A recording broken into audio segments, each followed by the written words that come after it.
से चलेगा या शरीयत से चलेगा? ये सवाल मैं जानता था कि ये सवाल जरूर आएगा। ये सवाल आता क्यों है? दरअसल ये एक खेल है जिस खेल में मीडिया खास तौर से किसी मुस्लिम राजनेता को उलझाने की कोशिश करता है। संविधान कहता है कि आपको फ्रीडम है अपनी आस्था के अनुसार धर्म चुनने का, आप जिस धर्म को मानते हैं उसका सम्मान करने का। इस्लाम धर्म कहता है जिस देश में रहते हो उससे मोहब्बत का हिस्सा है।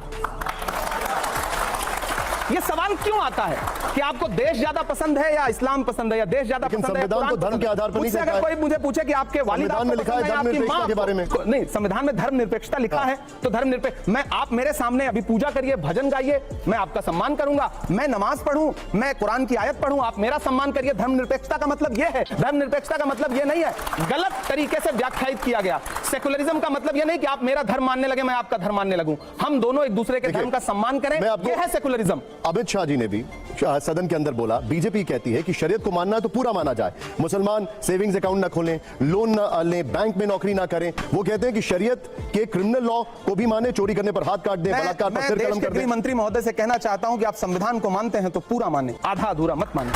देश के मुसलमानों को भी संवैधानिक तरीके से अपना नागरिक मान के प्रधानमंत्री और गृह मंत्री कैसे? आपने सवाल के जवाब में सवाल दे दिया। क्यों नहीं करूंगा सवाल के जवाब में? लेकिन अगर ये फैक्ट है तो उसके बारे में क्या कहेंगे? मेरा सवाल है कि क्या देश का प्रधानमंत्री एक धर्म का होता है या सबका होता है?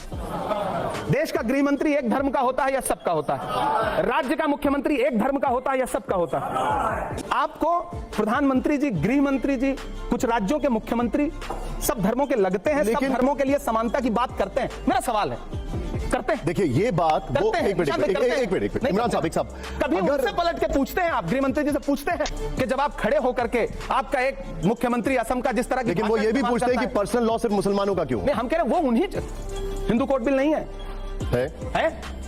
इस देश में सिखों के लिए अलग से, लेकिन उसके लिए कहा जाता है कि कांग्रेस ने उसको ऐसा बनाया कि उसमें कोई भी स्पेशल अधिकार नहीं मिलता। मीठा मीठा गप, कड़वा कड़वा थू, कुछ भी हो आप बाकी जाके कांग्रेस पे, क्योंकि आपको मुसलमानों के कंधे पे बंदूक रख के वोट मांगना है, इसलिए आपको मुसलमानों को टारगेट करना है। मुझे पता है आप मस्जिदों के नीचे भगवान नहीं ढूंढ रहे हैं, आप वोट बैंक ढूंढ रहे हैं। देखिए सच बात है, मोहब्बत की सदाएं देना और मोहब्बत के लिए लोगों को एकजुट करना थोड़ा मुश्किल काम है।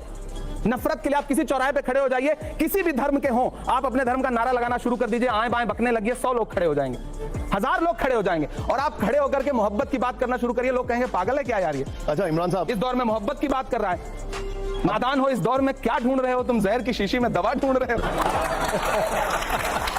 इमरान साहब अगला शेर नहीं मिसरा सुना रहा हूं और आप इसको पूरा मुकम्मल करिएगा।